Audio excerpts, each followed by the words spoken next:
When it comes to passive safety, the car's hardness and protective structure are paramount.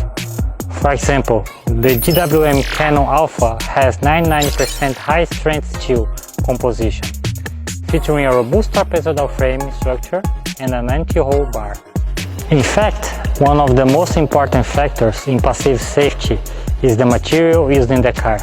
Just like the power we just mentioned, the importance of body materials greatly determines the safety factor in our daily driving or off-road experience, which is precisely one of the advantages of GWM.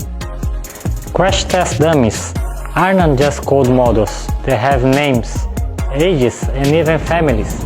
There is the Hybrid 3 for adult males and the Q series for children.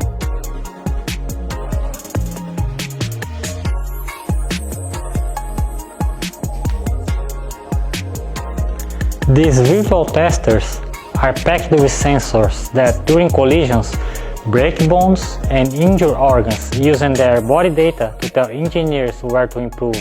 They are our digital twins, responsible for protecting real humans, silently grading every car's safety performance with their injuries.